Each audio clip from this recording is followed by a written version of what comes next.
Good evening and welcome to the LFC Total Red podcast, episode 2 with myself, JK, Matty and Tom joining us. Welcome lads. First off, JK, how's it going? All good, mate. I feel a lot more calmer after finally getting them 3 points on Sunday. I got a little bit squeaky bum time for me when it was 1-1, to be honest, lad. So much calmer today. Matty, how's it going? Not bad. Long days and work all on a 4-day weekend, so I'm looking forward to it. I made up with the points, but I was never in any doubt, to be honest. So I thought we were going to win it on match day 1. Never mind where we are now. So all good. Can't wait for Spurs when we confirm champs. And Tom, how's it going? Nice to have you join us on the pod. So it's how's it going? Yeah, all good. Enjoyed yesterday. Thoroughly looking forward to the next couple of weeks, and happy to be on. No worries. We are going to start by talking about the first game from yesterday, obviously against West Ham, a 2-1 win. So, Matty, you've just said I was never in doubt. So you were that confident it was always going to be a win, were you? Yeah, I don't fear anyone, especially at home. We just over recent years and slots continue there. I know we lost against Forest, but you just become accustomed to not really losing at home. We don't really drop points at home, so I weren't worried at all. I think West Ham eventually will kick on under Potter, but I just weren't worried. There was a few surprises, like seeing Darwin not included was a bit of a surprise, and I'd say rightfully so, but just a bit of a surprise really, and a few good performances as well. I think we played really well. I've seen a lot of people saying it was boring, but it was just we got a goal and we wanted to keep that win. I think the players are nervous, to be honest. I don't think they're playing with the freedom that they did at the start of the season. Like they know now, like every point takes you that step closer to the Premier League and the 2 wins away. And I don't expect us to play fancy football. I do expect 1 goal and we try and sit back, and like that hurt was at Fulham. And thankfully we got away with it against West Ham. But I wouldn't say bad performance. I'd just say there's a lot of nerves and they just want to get over the line, to be honest. And I think that sums up the performance. But never in doubt, 1 step closer. It's exciting. Yeah. Tom, what was your thoughts on it? You know, were you confident there was always going to be a win and 3 points? Yeah, it was a weird game, to be fair. I thought the atmosphere was, considering what's on the line, I thought it was quite flat, to be honest, which was I thought to be bouncing, but wasn't quite that way. But yeah, 3 points. Thought second half they battled us, to be fair. That equaliser was coming all day long. So when it came, it was like, well, we deserved that really. But yeah, as soon as we went up the other end, the Diaz hit the bar, then you hear that roar from the Kop, you just knew we were going to score them, as soon as you hear that. So made up with the win. Can't beat the last minute winner. So buzzing, and hopefully this time in a couple of weeks we'll be crowned champions, and I'll have a really sore head. JK, what about you? What was your thoughts on the game? Thought we were really good first half. It was reminded me at the beginning of the season, just a dominant control performance when you're a goal up, and then we usually just keep that lead. But then second half, it was all West Ham, wasn't it? And like Tom said, you knew the goal was going to come. Thought Diaz was a lot better left wing, more direct, getting up the line, getting boxes in and having shots. So it was better. I think Grav looked a bit more like himself as well, like he was earlier in the season. But I thought Alisson was unreal. Now everyone keeps talking about Mamashvili coming and saying, oh, he'll be number 1. For me, Ali can be number 1 till he's 40, or until he tells me he doesn't want to be number 1. I love Ali. So I wouldn't swap him. It was sort of frustrating that. It reminded me of Fulham. We had to go 3-1 down until we decided to get into gear. And when we did, it looked like we'd get the draw of Fulham or win. And then it was the same yesterday. As soon as West Ham scored, it was just all us and you knew we'd score. But why not just do that and kill the game off instead of putting us through this all the time? I think it's some kind of weird thing they're doing to make us feel nervous more, I'm sure. As you've all said, I think the first half was a lot better.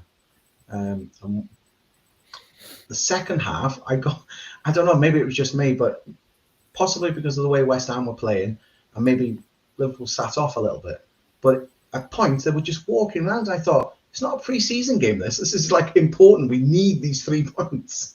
It's like, it's kind of like push on more. And the goal, to be fair for West Ham, it had been coming for a while. It happened to come as an own goal. I did see the replays of Robbo screaming at Van Dijk, and he just kind of nonchalantly walked off and ignored him completely. You could see him in the background screaming his head off. Obviously, it was scoring. But yeah, it just seemed that kicked us back into life. Go up the other end, and it's just like it's all Liverpool again then. And I think, did I read somewhere that it was Van Dijk's 100th game as captain? Is that the stat? I mean, for them to score anyway and get the 3 points, fantastic. But to score in your 100th game as captain as well is probably special to him. Although we haven't had it yet, I'm sure anytime soon we're going to get the confirmation that he signed his extended deal. And so, for him, it's been a pretty good week, I reckon. But overall, yes, I was very happy to get the points and quite relieved come the end of the game, thinking, right, we're that much closer now.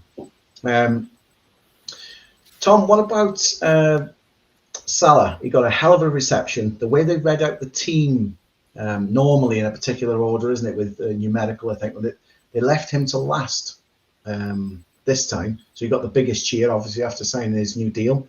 How do you think he played, especially the first half? Yeah, I thought first half he was really, really good. Seems to have that sharpness back, which he's kind of been lacking lately. Maybe it's the whole stuff around the media has been playing on him a bit. Obviously, there's been Ramadan as well, hasn't there? You got to kind of factor that in. But yeah, I thought he looked really, really good yesterday. I thought second half he dropped off a little bit. But I think that was due to Bradley, to be fair. I think when Bradley's up there, he kind of, he gives Salah a bit of support, and Salah kind of feeds off that. Whereas, when Kwanzaa's in there, he's obviously not the same player going forward, so Salah kind of, suffers because of that. And we've seen that last few weeks, to be fair. The League Cup final springs to mind where Kwanzaa was right back and Salah just wasn't in the game. I think Salah doesn't need that kind of support down that side, so I thought Bradley was, really, really good.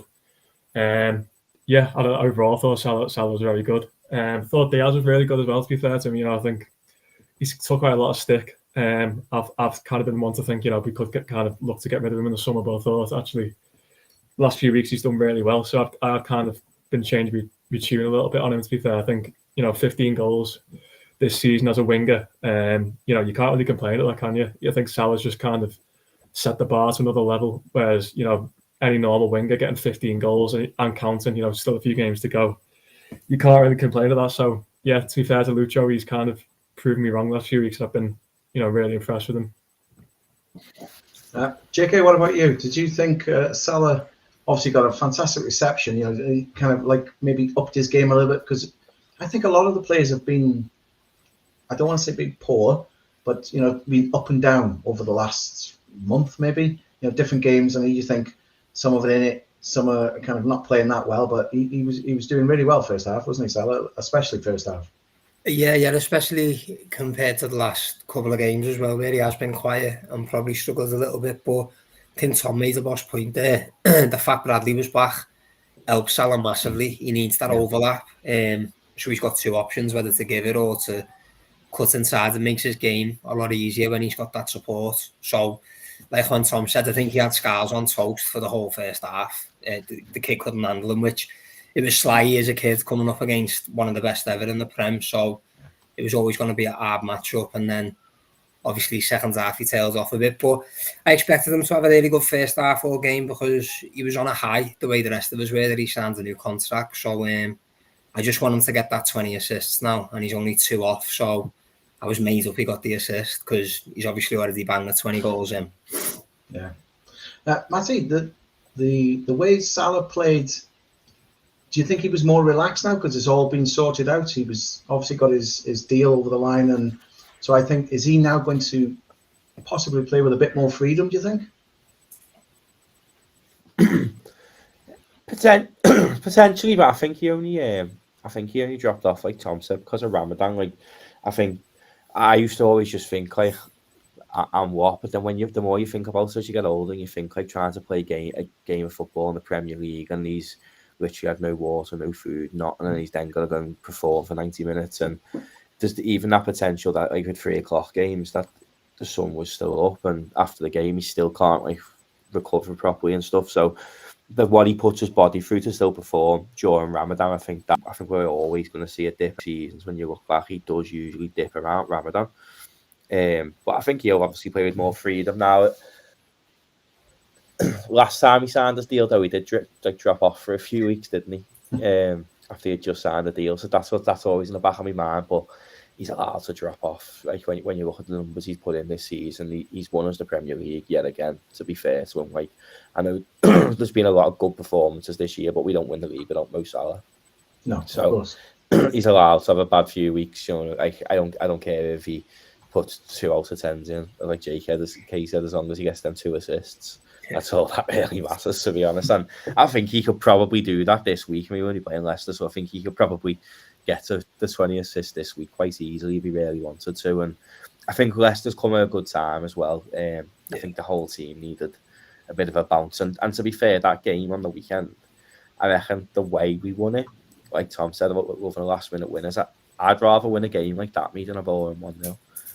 I don't know, like maybe I'm a weirdo, but I like games like that where you just the last minute there's a winner. It's just different, and I think that always helps the atmosphere the following game as well. So, I mean, the travel and Reds are better than Anfield this season, without a doubt. But I think it'll just add that little bit more spark, to be fair. And then if we do win Leicester, the next game is the one where we can win the league anyway. So I think we will only kick on from this, especially Salah. Like he signed his deal, and then we'll probably have Verge announced. I wouldn't say tomorrow, probably be Wednesday, just because tomorrow's Hillsborough. But I think Salah's got. I reckon he'll get another contract after this, to be honest. Well, we're going to move on and talk about Salah in a little bit more depth with his goals and assists shortly. But just the game as a whole, JK, it was just nice to finally, and Matt's just said there about getting the last minute winner. That really does make everybody, the fans, the players, everything, just really pop, I suppose, for the next game, because where people are sitting there going, it's going to be a loss or it's going to be a draw or whatever, if you get a last minute winner, you're absolutely buzzing then at the end, because you've got the 3 points. So going into the next game, you're still on that high, aren't you? Yeah, not beats a last minute winner. Matty's right as well. In a sense, I'd prefer the title to go down to the last game of the season and win it that way, because the high of that is it'd be unbeatable, but at the same time, my heart can't take it. Like, it honestly can't. Like, the lads have been knowing the league's won for ages, and like in my head, I know it, but my heart just can't allow it to. I just care too much to say, oh yeah, it's done. Do you know what I mean? It is mad. But yeah, last minute winners. Matty's hit the nail on the head as well. Going into the next game, everyone's on an eye then. Yeah, you can't beat a last minute winner, can you? And you've seen what it meant to the players. Like Van Dijk went off his head when he scored the goal, didn't he? And the players around him did. So, yeah, hopefully that puts them on an eye to start right against Leicester. Yeah.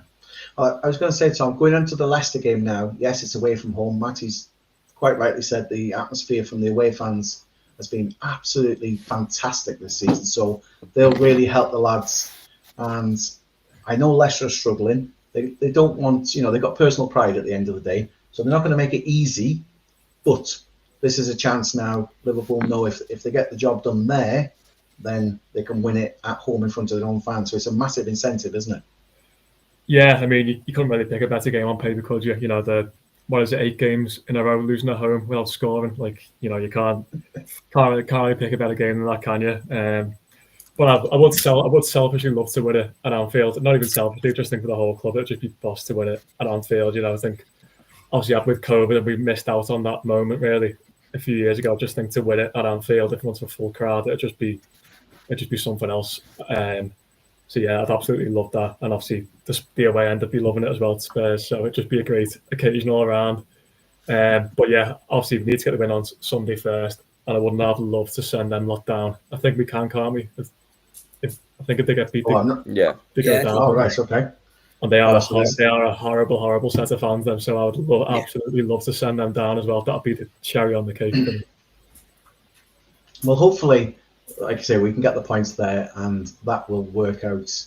I think then there's 3 points needed just against Spurs. And I say just, I mean, Spurs have been really off this season, been so up and down with things, and it would just be nice in front of your own fans just to get it at Anfield, and then we can party, knowing that the last few games. I know what JK is saying about our last game of the season, but yeah, I think I've got to sit back and think, yeah, I just want it in the bag and then I can relax because I know then that it's done. But yes, the last game of the season is really good because it is loads of excitement, but I don't know if my nerves could take that, I'll be honest.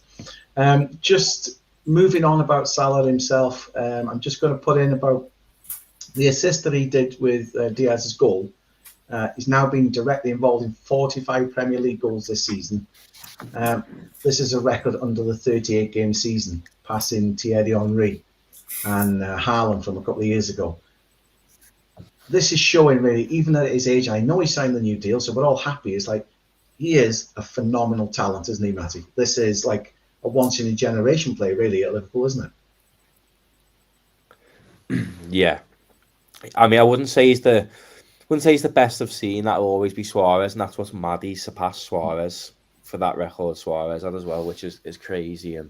And but Mo's he is one of the best players I've seen play for Liverpool in my life. You've got to say it, really, haven't you? Like, he's the most frustrating but best player, I think, if you word it like that, because he frustrates you for like 89 minutes, Mo, and then bangs a goal. Like, he is a proper frustrating player to watch, but he's hands down the one of the best players we'll ever see play for Liverpool. And I don't think he'll surpass Ian Rush's record, but he'll definitely get second in the next 2 years. He'll 100% get second, and I think for goal involvements, he will ultimately be the best the club's ever had, I think. And he's just a freak. But one thing I love about Salah is like how much he loves Liverpool, loves the city, loves the fans, loves the club.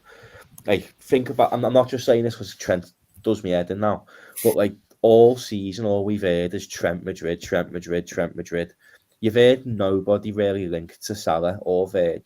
And any time they're interviewed, they haven't shied away from the media. And every time they're interviewed, they just talk about the love for the club. And that means more to me than anything else, really, to be honest with you. Like, having players who would die for the badge. And I think Salah's one of them players. And he's always give 110% for Liverpool. And it'll be a shame when he does go. I think the next 2 years are sort of like a goodbye years. But I still think he'll be a freak and bang loads of goals. But I think we now need to accept that he probably is going to go in the next few years, and we just need to appreciate him, really, and just appreciate what he does for us. I don't think there's many better. I don't think we'll see better for a good few years. He's in, like, he should get the Ballon d'Or this year. He is as good as, like, I'm not saying he's that was rephrased that actually. I was going to, like, easy, if that makes sense. Like, he's a superstar. The way he plays, the goals, what he does for the team. He's the Premier League's version of Messi. Not to Messi's level. Messi's a freak. Absolutely love him, but he is that, like, equivalent. I think in terms of greatest ever Premier League players, I'd have him over Cristiano Ronaldo, because Cristiano Ronaldo was unbelievable in Spain. He was unbelievable at United, but Mo Salah's got the longevity, and I don't think you will see many better than Salah in the Premier League. And it's just been a pleasure to watch him, to be honest. I'm made up we get it for at least another 2 years. And if at that point he's still banging the goals and I give him another contract, age is just a number when you're putting the form in. Like, Salah's arguably had his best season for us this year. And look at his age, like, he's been unbelievable. He's been absolutely unbelievable this year, Mo Salah. And everyone thought, like, wonder how he'd be in a different manager, different system, but he's just stepped it up again. So I don't think we'll see many players in our lives better than Mo Salah. I feel like we don't realise it now, but like, we're like our dads and that. I mean, you would have seen him, Kings, you're fortunate, but we're like my dad and that used to talk about Dalglish. I feel like that's what we'll talk about Salah, like, to our grandkids. That is, I mean, I will interrupt that and say he, to me, is the best Liverpool player I've ever seen. I mean, to me, he's the ultimate. But, there is fantastically like Gerrard, and like you say, even Salah now, he's such a fantastic player. I noticed at the end of when he got taken off at the end of the West Ham game, the disappointment in his face. You can see even then he's the 1-0 up or whatever, and he's just like, I don't want to come off now. I really don't want to come off now. I know, whatever the way the game's going, he's still got that desire to play 90 minutes all the time. And I think that, give him credit, he's 33 this summer, I think, isn't he? And like you said, he's still banging. June. Yeah, he's still banging in the goals. Like, I mean, wow. that's all you can say about him, really. I've run out of fantastic words to say about him because he's that good. He is that good. JK, I was gonna say, you mentioned about the goal involvements and the assists and things like that. Like it says here on the bottom of the screen, 15 goal involvements clear of any other player in Europe's top 5 leagues. And it's like, it's not just one or two. That is such a clear difference. That's how good he is, and that's how good he's been for Liverpool. 45 Premier League goals he's been directly involved with. It's phenomenal, isn't it? The thing you've got to think of as well, that this is in the Premier League. It's not in like the French league or, I'm not trying to disrespect them leagues, but this is the most competitive, toughest league in Europe, and it's not even close. So to be putting numbers up like that, like, the thing about it as well is, it's not as if, like, you can say goal involvement and you might have, say, a striker who has 25 goals and 5 assists. It's split. He's got 27 league goals and is it 18 assists now? So it just shows how much he's contributing for himself and the team. I've just been looking here as well. He's 29 goals off being the second top goal scorer ever in the Premier League. He's still got 6 games this season, haven't we? We've still got 6 left. Yeah, and then he's got another 2 seasons. So surely there's no way he's not going to score at least 15 in the league over the next 2 years. So you're talking about him becoming the second highest goal scorer in Premier League history. Now, Harry Kane's English and Wayne Rooney played his entire career in the Premier League, basically, because he obviously went to Dallas when he was right at the end of his career. Yeah. I was looking at this as well. I didn't even get on this. Salah's 10th for the most assists in Premier League history ever. 10th. Wow. Yeah, he's on 87, right? And 5th is Frank Lampard with 102. There's a very good chance he breaks into the top as well. Assists ever, and the second highest goal scorer ever. Like, them numbers are honestly remarkable. What's that, in 8 or 9 Premier League seasons as well? He's played less Premier League football than any of these people, except for Silva and Bergkamp. So you're talking Frank Lampard, Wayne Rooney, Gerrard and Milner, who were ahead of him for assists. They played their entire career in the Premier League. So, I mean, that tells you everything there. Them numbers are absolutely... Even being above Stevie, being able to go above Stevie, that's mad. He's 5 off him. Yeah. He's 5 assists off him, lad. That's it. I didn't realise this. I'm looking myself here, by the way. Like, I can't believe them numbers. That's ridiculous. Yeah. Well, see how high we still hold Stevie, in regard of what he achieved at the club, when he's that close and he's just signed a new deal. So it's like, well, there's probably no way that he's not going to pass Stevie, if that makes sense. You know what I mean? It's like, well, it looks like he's just going to keep going forever. If Salah gets 7 more assists in the next 2 years, including this season, he'll be 6th. Wow. And he's going to do that over 2 years, let's be honest. There's a good chance he'll do it within the first 10 games of next season. Yeah. So... Good chance he does by the end of this year. Like, you wouldn't put it past him, would you, lad? Like, honestly, that's insane. Tom, obviously you're considerably younger than me, which I am envious of. So is he somebody that you look at as one of the best players or maybe the best player you've ever seen, or is there somebody else that you can compare him to? I think if you look at the complete package, like trophies, longevity, all that, I think you have to say yes. The numbers speak for themselves. In terms of like in the one-off season, or like just like a bit of magic, Suarez obviously for me was just on another level. But as I said, in terms of the whole package, it's Salah. And I think the biggest compliment you can pay him as well, he's adapted his game, hasn't he, over the last year or two. He was like the flying winger, dribble past people, he'd beat people for pace. He'd score loads of goals, which he still does. But obviously now, like, his vision is like his intelligence on the ball. It's just gone to another level. And this, for me, is definitely easily the best version of Mo Salah at the age of nearly 33. I think he's just getting better and better, to be honest. Like, as I said, as a complete player, just the touches, the intelligence, like even that pass yesterday outside of the boot, just on a sixpence for Diaz. And how many times we've seen that this season, that outside the foot pass to the far post, it's just like, yeah, you lost for words, to be fair. And like, even when you look at the numbers, like if he's closer to doing like 30 goals and 20 assists, this season. No one ever in football history in top 5 leagues has ever done that, ever. Not even Messi, not even anyone. The most assists ever is 21. So he's 4 assists away from having the most assists ever in football history. It's just like, to say he's unbelievable just feels like a bit of an understatement. To be honest, he's just you run out of superlatives to describe what he's doing at the moment.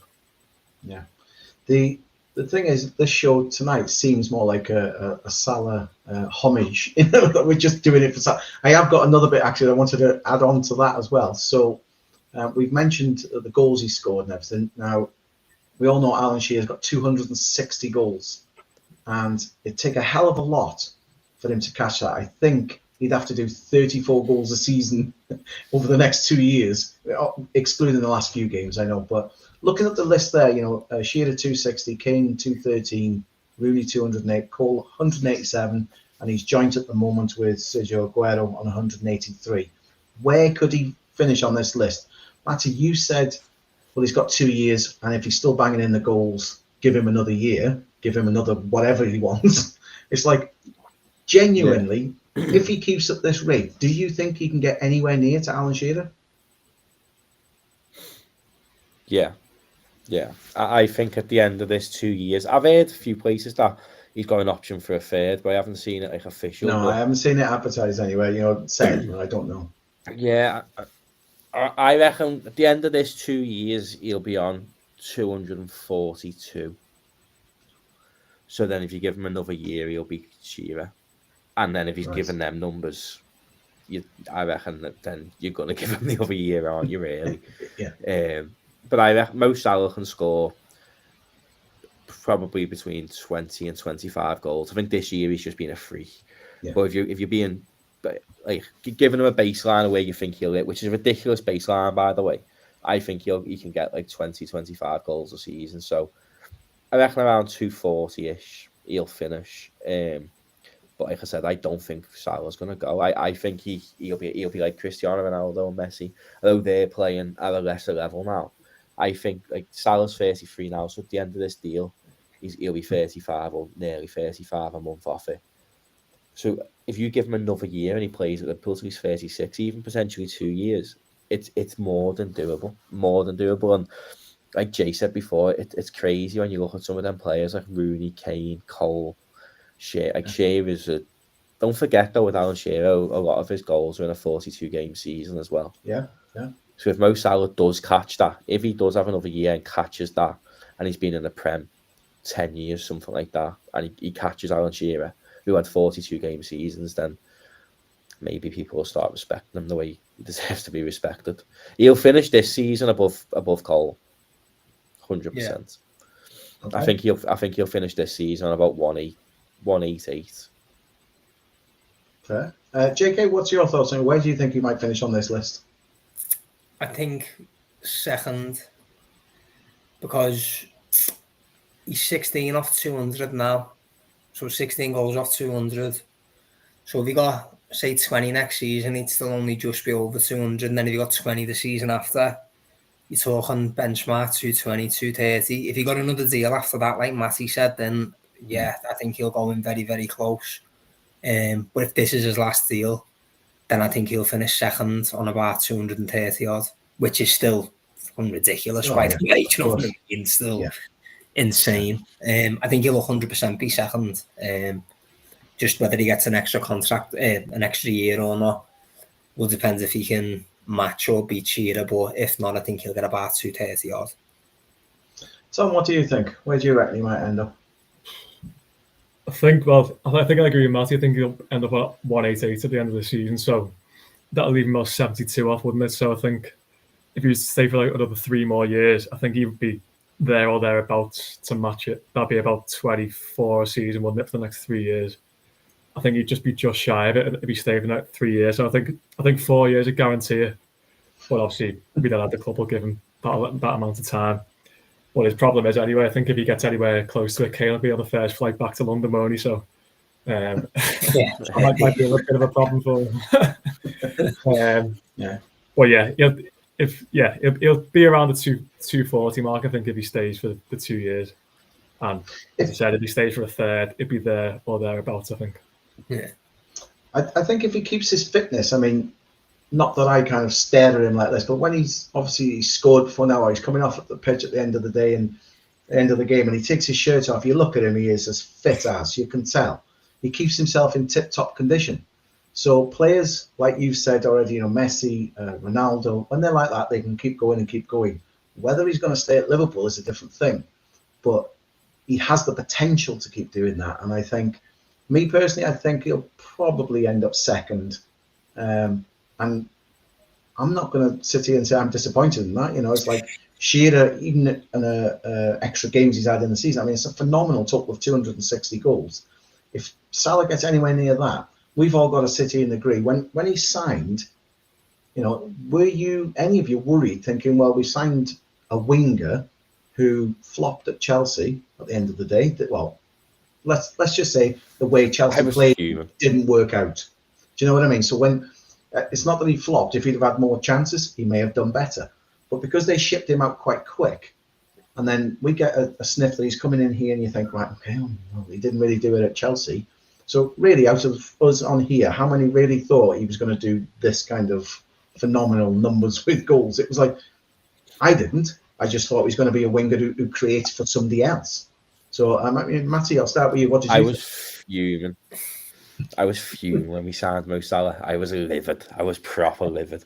Because I remember seeing that Jurgen once it was a brand, and like the data team picked Mo Salah, and I was saying, like, how the fuck do they know more than Jurgen Klopp? I was proper angry when we signed Mo Salah, because he was awful, wasn't he, at Chelsea? He wasn't just a flop. He was terrible at Chelsea. And then like now you've got him, and you look back at his games at Roma and stuff, and you see how good he actually was there. But what I like most about it, us getting him as well, as I seen something the other day where it was probably from ages ago, what Michael Richards was saying, that all Salah spoke about at Fiorentina was he wanted to play for Liverpool and be a Liverpool legend, and he's come and done it. So I appreciate that. To be fair, like his goal was always to get to Liverpool. Made a bad move, probably going to Chelsea, but when you know his backstory and stuff, when what he spoke about, you think, look, getting to the Premier League and playing for Chelsea, like a massive club, just this kid who had nothing growing up, you can see why he went there. But it's mad how much different. It's like De Bruyne, though. He was crap at Chelsea, weren't he, and come back an absolute monster. It's just Chelsea, really, in fairness. But I was fuming when we got him. I was proper fuming. Tom, what about you? How did you feel when they signed him? Were you have a little bit of reservation about it? Yeah, I think we all did, to be fair. The main thing I remember thinking is obviously that 16-17 season, then we'd be having Matty on the right and Coutinho on the left, didn't we? That kind of worked really well. So I was thinking, we signed the right winger, why are we moving Matty? If Matty's been so good, why are we moving Matty? That's what I was thinking. But obviously Klopp knew better than me, or the recruitment team knew better than me, didn't they? And we went on to see arguably one of the best front threes we've ever seen, in the Premier League, arguably the best, so I was. Then I definitely have my reservations because, as I said, Matty that season, he was that first season, he was brilliant, wasn't he, down that right? But obviously Salah had other ideas. JK, Matty was my favourite player. What'd you say? Was he? Mane was. So I preferred Mane over Salah right up until the day Mane left. Yeah, I think I did, to be honest. With Salah initially, I watched him in Italy, but I didn't want him. There was two reasons I didn't want him. The first one was because he went to Chelsea and Rodgers was in for Salah. We were in for him, and he chose Chelsea. So I was like, nah, you had your chance, you're right. So I didn't want him for that. And at the time, I really wanted Douglas Costa. I don't know if anyone remembers him, the Brazilian winger, which probably turned out well. We didn't get him either because he ended up sort of one of them mavericks who's here, there and everywhere. He looks good on YouTube, but doesn't do much when it comes to it in the end. So the data teams therefore got it right, and I obviously know nothing because I watched Salah at that moment, and I watched the midfield and seeing him when we signed him. I thought it was a big mistake, to be honest, but obviously it was all us who were mistaken. I think that's the thing, I'm trying not to be disparaging against any of you three or anybody else, but it's like that's why we're not football managers or football analysts, maybe. you know, because they seem to know slightly more than what we do, and they definitely got it right. So I mean, thanks to them for sorting that, because he has been an absolute phenomenal player for Liverpool, and hopefully, fingers crossed, that's going to continue at least this contract that he's just signed, and maybe even into another one. Now, I am going to stop the love fest for Salah. I'm going to talk about other things as well. The Premier League this season have introduced, or the tail end of this season, have introduced automated offside. Sorry, I couldn't think of the word then. Automated offsides. So they used it the weekend. I think it was Kieran Tierney and the lad from Crystal Palace. Both had goals ruled out because of it. Just quickly wanted to touch on it. What's your thoughts on it, JK? Do you think it's going to help speed things up and make things a bit better? Yeah, definitely, mate. Some of the calls now, when they're getting them lines out, you're talking like 5-6 minutes on one decision, and that doesn't take into account like goals, substitutions, Arsenal time wasting type of thing. So you're talking 10 minutes at a time, sometimes at half time. We've seen this used in other competitions, and it works quick. Even this weekend, that decision that got made, it was instant. So, and I'm all for it, to be honest. I think it was a bit weird it came in when it came in, because we're still in the middle of the season. But I suppose for them, it's test it now, so it's fully ingrained for the new season. But I only see it as a positive, to be honest, because the referees have been useless, haven't they, really? Let's be honest. Tom, what's your thoughts on it? I mean, I think, like it says on the screen there, you know, they've been testing it for a couple of years. And the way we've seen it before, the way VAR to manually draw lines onto the screen and never quite get it right because of the frame rate of the picture, maybe, it could potentially be a fraction different.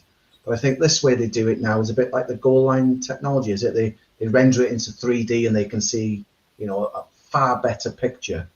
It's even going to be on, I didn't even realise over the weekend because I didn't watch the other games, but is it now on the TVs as well, so we can see as fans? You know, if they've got the screens on the ground, we can see it as well. So, I mean, what's your thoughts on this semi-automated offsides?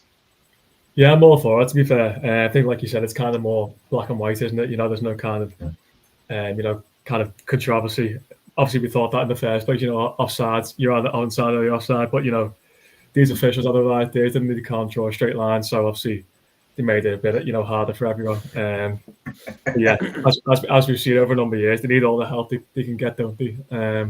Yeah. Because, you know, as I said, we've just seen how many times over the years, how many times have they cocked up just basic decisions. So, yeah, all the help they can get is a positive for me. And yeah, hopefully it's more kind of, as I said, more black and white, and so there's no debate over, you know, these offsides anymore. Yeah.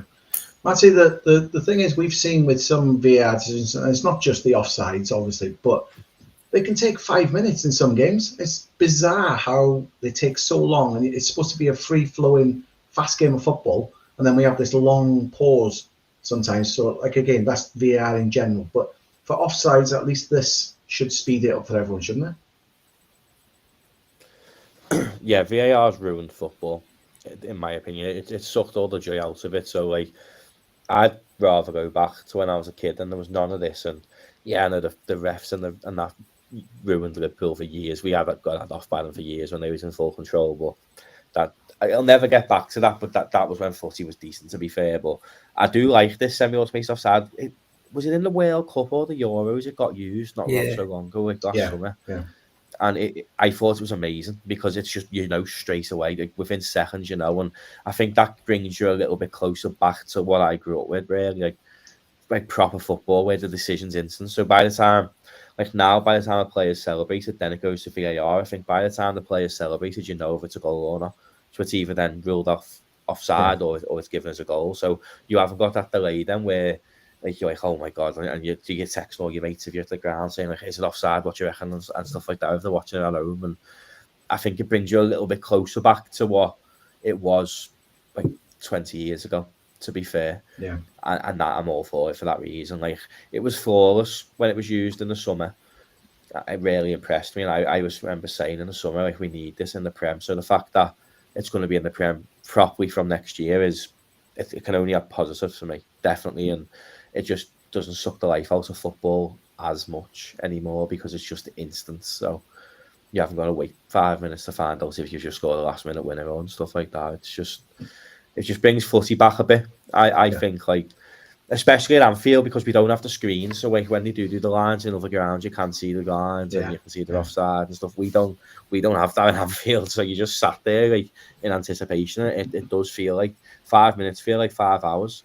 So having something instantly it benefits football massively. Like, I can't wait for next season. I just feel like the atmosphere comes. I do feel like that's been a part of the atmosphere in Anfield. Like, when they score, you don't even know if you should be celebrating anymore, because you don't know for 5 minutes if you've actually got a goal. Yeah. I do like the 3D goal line technology. I've quite enjoyed having that in, because you know instantly, like you say with that. This shows with this one as well. Technology can be used positively. VAR has been such a hit and miss thing in football. It's really not helped at all. But if you get technology that clearly works, like we say now, you know, the ball goes in, you're like, right, is there going to be a debate? Because this is going to be checked, that's going to be checked. You never know when to celebrate. At least if we know everybody's onside and the ball is 50-50, we think, crossing the line, at least they tell the linesman straight away, the referee straight away on his watch, you know, that it's a goal, so we know to celebrate. So that shows me there is positivity in having technology involved.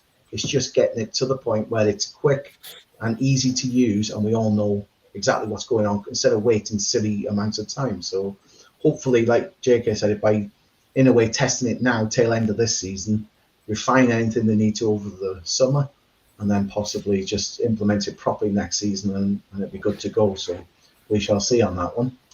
Joe, what though, Kings, right? It's not it's not the technology either. It's the gammons that operate it. Like the technology itself, even VAR, it's sound, but it's the people who operate it that they're just fit, and they try anything to, in my opinion, fix a game. Do you know what I mean?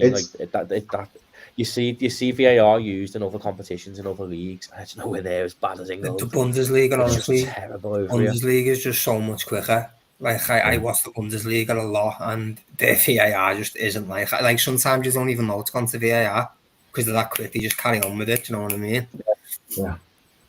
Well, it's no good going up the field with VAR with something, and you know you're almost scored in the other end, and they call you back and go, "Oh, it was a penalty." Actually, it's like, well, that happened ages ago. Do you know what I mean? It's like, come on, this game's too fast for that. So hopefully it does get refined and does get better. But yeah, I'm sure someday, probably one of us minimum, is going to want to be about VAR forever, because you know it's just it always seems to mess up somewhere. But ruined footy. Yeah, ruined footy. I'm going to move on and talk about Liverpool's finances. They're going to get an approximately £95 million from UEFA this season.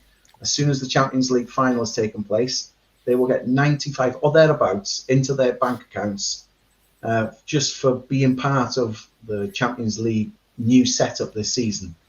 I mean, Tom, £95 million, that is phenomenal amounts of money, and they haven't even got as far as the semi-finals or winning it or anything like that. Do you know what I mean? This is eye-watering amount, really, isn't it? It is, isn't it? The new Yossi look boss, won't it? But no, yeah, it is a mad amount of money, considering, you know, we only got knocked out in the last 16.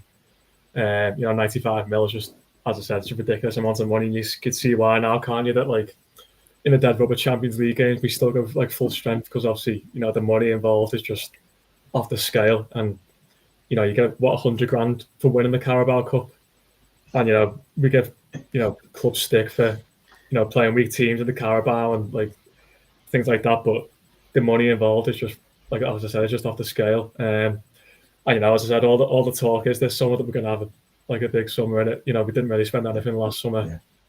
The summer before we did a bit, and then a couple of years before that we didn't really spend anything either. So there is obviously a big kitty there if the right player becomes available. But I do think that it's kind of been overblown a little bit how much of a surgery we need. You know, this team has just won the league at a canter. So I don't really know why there's this notion that we have to rip the team up and start again. So for me, we need two or three of, maybe 3 or 4 of real quality. You know, you get like to spend about 200 mil on 3 or 4 quality players. And you can sell about 100 mil worth. You know, for me, I'd take that. As I said, you don't need to rip up this team. It's won the league at an absolute cancer. Number 9, a left back to start.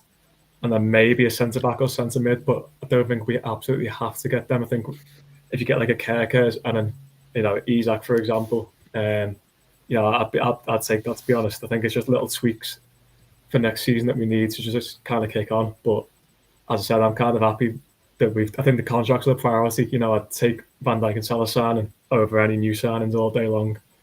Because we know what we're going to get from them. Hoping for a big summer this year. But as I said, I wouldn't be gutted if it's not, because we've won the league by a ridiculous amount of points. Matty, the amount of money that's available just from this, without winning the Premier League and TV money from that, which is probably about 150 million just for that alone, because of all the rights money coming in for TV rights, etc. Now, we all know with FSG, they kind of don't splash out their own money, if you like, as a football club. They kind of buy to sell and all this kind of thing. Whether we all like it or not, we're well inside the PSR rules. We never have any worry about things like other teams seem to have, because they've spent too much and messed it up, etc. So, however they do their business, they make money through sponsorships and match day income and stuff like that instead, and then they generate it that way.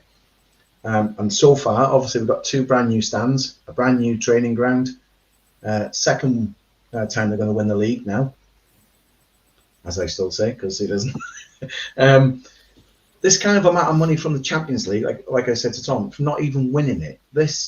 If Salah and Van Dijk's wages are similar to what's been reported before, it's going to cost about £60 million over 2 years to keep all that, and keep their contracts going. They're going to get £95 million on the 1st of June, apparently, for this alone. So that pays their contract for the next 2 years. It's already budgeted, it's done, it's there. And they've got change to use it on other things as well. It's madness, really, the amount of money that's in football now, isn't it? Yeah, it's absolutely crazy. I mean, I look at that number and think 25 mil off Isaac there. You start thinking of me, I do myself for 25 mil to get Isaac. But the money in football is crazy. And I've sort of got a love-hate relationship with our owners, to be honest. I think they need to go for Liverpool to take the next step. But I think it all depends on the verdict with City. So if City get a massive punishment and PSR becomes... Well, it's maintained. Basically, if City get let off for it, PSR is a big farce, and I'd rather get owners in who will free spend, because it's the only way you're going to keep up, because then you're factoring in, if City get away with it, Newcastle's owners are just going to throw everything at that club because they're not going to get sanctioned. So you're going to have to keep up somehow. But if City get a massive sanction and they upheld what PSR is, then FSG probably wouldn't be bad owners to stay. I know a lot of people hate them, but what owners are you going to get who run the business so perfect? If City get a massive punishment, PSR then becomes a massive thing what every club's going to be scared to breach because of the punishment City gets. And Liverpool are probably one of the only clubs that don't need to worry. Even sides like West Ham, Forest, Everton, Villa, they're all worrying. Chelsea, Arsenal's probably got bits of worry. So, look at Liverpool. We aren't like Arsenal, charge £100 a game and stuff like that to go and watch them, and we get money the other way. And I'm all sound as long as the City get a massive punishment. That's the only way that it benefits us. But in the Champions League, I'm sure I've seen something stupid that if we finished first, we got 20 million just for finishing first, and then you get so many million for every other thing in there. But it shows why we were so adamant on getting first. And I don't think next year, it's obviously shown with this new format, finishing in the middle is probably a better tie for you. But I don't think Liverpool will. They'll want to finish first to get that money. And if they do that, I think if Liverpool weren't making this amount of money, the tickets to go and watch the Reds would be hundreds of pounds. We're one of the cheapest in the league to go and see, and that's because we generate the money elsewhere. So it's an astronomical amount of money. That amount of money shouldn't be in football. It should never have got to that. That money should be used elsewhere. But I'm not complaining. As long as we just get 25 mil to buy Isaac, and if we don't buy Isaac now, Kings, right? That's what you've put in my head now. If we don't buy Isaac, I want to know where this 95 mils went, because that basically pays for him. So it's my fault now, is it? Yeah. Because I thought Isaac weren't possible. I didn't think we could ever afford Isaac, and I've just seen we're getting 95 million for the Champions League. That's without everything else. I can't wait to see Isaac on June 1st at the AXA. Well, this is it. If you round that up to 100 million, that up, because what's 5 million to a football club nowadays? Hardly anything. So if you round that up to 100 million, like I said, for winning the Premier League and the TV rights and the prize money for that is about, I'm sure I've read somewhere, it's about 150 million for the top team. It's like, so that's 250 million pretty much coming in this summer.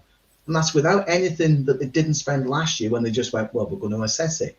So it just makes me think, yes, they could have a really, really impactful summer here, JK, where they could use this the right way and potentially, only potentially I'm going to say, because I don't want to be too excited about it, but potentially they could dominate for a good few years if they do it right.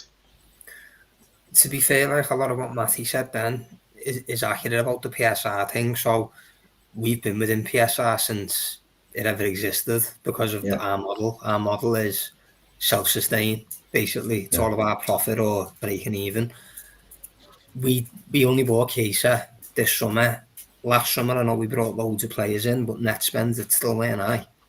So really this season with that Champions League money, and that doesn't take into account player sales because there's going to be a fair few players flogged and some that are of good value. You'd get a decent fee for Nunes, Kelleher, you'll get a decent fee. A couple of others. So you talk, say, like 100 million coming in from player sales, the 95 Champions League money, Premier League winners money. We really should be in a position to do whatever we want in the summer and buy whoever we want. Now, I don't mean something like, oh, go and get Mbappe, Bellingham and Rudiger, like no nonsense like that and Vert. But what I mean is if Slot says I need 5 players in each of these positions, whatever 5 players he says he wants, we should be able to go and get. Yeah. Because we're going to make money off sales anyway. We don't spend big, and when we do, it ends up being a very small net. So when you're looking at the likes of Chelsea spending $1 billion, nothing's happened. Arsenal have spent ridiculous amounts of money under Arteta. Man United have. None of them are getting breaches. So I'm not having that. We haven't got a lot of money there to spend in the summer. Yeah. I'm not saying that means you should just go and blow 400 million or something mad. You shouldn't. But everything that needs addressing should be able to be addressed. Yeah. Well, hopefully it's going to be a really expensive summer for the FSG, because that means they put their hands in them very deep pockets they've got, and we shall see if they bring in somebody that we're all happy with, or a few players that we're all happy with, and use some of this money. I'm sure they will probably be disappointed that this news came out, because it now tells everybody that they've had a lot of money in, and so people, they can't say now that they can't spend it, couldn't they? So somebody will have James Pearce for that. Yeah. Well, next year you've got to factor in as well. One last thing with the money, we're going to Adidas. I think you're probably going to see Anfield become a little bit more red, because Liverpool fans will buy an Adidas stock. Adidas makes belts and stuff. Even if you don't buy, like Jason, you don't buy this stock, you'll buy a retro one. The amount of retro kits that we've got with Adidas, that Anfield will be more red again. I'm so certain of it. And the money they're going to make off that, off being back with Adidas alone in their own little retro stuff where you can whack that Adidas logo back on, they'll make a fortune on merchandise with this Adidas coming. I think the only thing I'm going to say on that is, hopefully, if Adidas they're going to do an extra size, because otherwise I've got to go on a diet, because I love the retro tops, but they're not quite my fit for my physique, so I need to get sorted this summer. Just quickly, lads, wanted to talk about, we mentioned on last week's show about a potential parade, and there was rumours that Klopp was going to be invited and all this, and we did chat about it and say, well, we're not sure what we think about it. Now, he has come out this week, I think it was this week, and said he is in touch with Arne Slot, and he does message him, etc. He hasn't been to Anfield because he doesn't want to turn up and the team lose, and it all messes up for him. So, but he has come out and said he wants to be at the Liverpool parade, but not on the bus with Slot and his ex-squad. He wants to be with the fans. So, quickly, lads, I'm just kind of like, that's a bit mind-blowing, because I know we spoke just briefly off-air about this, and Matty, you were like, I can't see it happening because where the hell is he going to go? So do you still stick with that? How's this going to work? I don't know how it'll work, but you know that's Klopp to a T. He loves, Yeah. he absolutely loves the Liverpool fans. So if he can spend the day with the Liverpool fans, then he will. I mean, I know his wife got in the mixer, didn't she, for the Champions League? But in fairness, not many people know that she's Jurgen Klopp's wife. Well, yeah. You're not missing Jurgen Klopp, are you? Even in the millions of people that were there, all it'll take is one person to clock him, and then it'll just be like down the trail. Jurgen Klopp's up there. And then it's just a safety risk then. So I think he'll be there. I just think he won't, as much as he'll want to be with the fans, I just don't think logistically it's safe to do so. Because if I heard that Jurgen Klopp was 5 minutes up the road from me, you better believe I'm going up there to have a bevy with Jurgen. You're going to fight through everybody and just fight through everyone together. That's what it'll cause carnage if he's just on the dock road. It'll cause carnage. He might crop up somewhere mad, like just on a road somewhere. But if he's on that dock road, it can't happen as much as I'd want it to. But I'm all for him coming over, to be fair. I know Arne Slot's won the league and stuff like that. But out of anyone in the world, Jurgen Klopp deserves that little moment with the fans as well, in my opinion, because he didn't get it during COVID. So he deserves to be in Anfield when Liverpool lift the Premier League, because in COVID, I'm not saying he should be front and centre lifting the cup with them and that, because he shouldn't be near the trophy. But then in the same breath, if once we've lifted it and that Jurgen Klopp comes on the pitch and lifts it up to the Klopp, I'd love it. The same as if like Dalglish done it or Steven Gerrard done it. Do you know what I mean? Like, I want everyone to be part of it because we were so robbed by the COVID one. So I've got no issue with Klopp being there. I hope he is with the fans, because believe you me, there'll be a selfie going in the group chat with me, but I had it with Jurgen. I will find them. I just can't see it happening, to be fair. Tom, what do you think about it all? It's a bit of a matter. I think first off, I think he'd be absolutely gutted that he didn't stay for another year, because obviously he missed that 2020 title in front of the fans. He will be make no mistake, he will be gutted he didn't stay for this year, the way it's panned out. So I do feel for him in that sense. In terms of like the parade and that, I think Matty's right. You can't just have him just on the street just having a bevy, can you? Like it's just not just don't think it's realistic. But yeah, I would love to see him there, because he is, as he said on his little leaving message, he said, didn't he, I'm one of you now. He is just one of us. That's all he is. As much as we absolutely adore the man, and we always will adore him, he's not part of the club anymore in a footballing sense. So he is just a fan at the end of the day now. But as I said, I would love to see him there. Maybe it'd be like one of them like rooftop bars on the Strand or something. Maybe that'll be the way forward. But yeah, love to see him there. He's got that infectious energy about him, hasn't he? So yeah, I'd love to see him, but not in the centre of attention kind of thing. Okay, JK, what about you? Can you imagine him, on the Stranding on one of these rooftop bars, setting off pyros as the bus goes past? To be honest, lad, he is the type who could just stand up in a gutter because he loves a bevy and that, doesn't he? No, I think the boys are right. It's one of them, and if he turns up on a normal street, like what happens when the bus goes past? He's just left on the middle of Queen's Drive with a load of Liverpool fans who are just around him, aren't they? I agree with the lads. I don't want him on the bus. I idolise Klopp, honestly. I genuinely actually love the man. But it's Slot's title. It's not Klopp. And it stinks to me if he was on the bus with them, to be honest. And I love Klopp more than anyone. I'd give anything to win this title with Klopp, to be honest, because he was robbed with COVID and stuff. But I don't want him on the bus. I think it'll be something like what Matty said. Like an event, Sefton Park, he'll be with the fans, but he'll be with like the hospitality fans who are kind of like safe away from the rest of us who are just going to be off our tits. Do you know what I mean? It'd be like a designated area for certain types of fans. So I think that's more where he'll be with like the likes of Dalglish's daughter and people of that nature, ex-players and stuff who might want to celebrate it. I don't think he's going to be down on the Albert Dock getting smashed with us, but who knows? We'll find out in a few weeks. Well, he does say he wants to be there with the people that he saw on the bus when he did a parade. He said that's the idea, to be honest, but we will see. And that exactly is how we're going to end it. We will see if Klopp ends up in the gutter somewhere after getting absolutely trashed, watching the lads celebrate the Premier League title on open top bus around the city centre. Right, we have come to the end of the stream, guys. I want to thank JK, Matty, and Tom so much for coming on and chatting tonight. I hope you really enjoyed episode 2 of the LFC Total Red podcast, and join us next time for the next episode.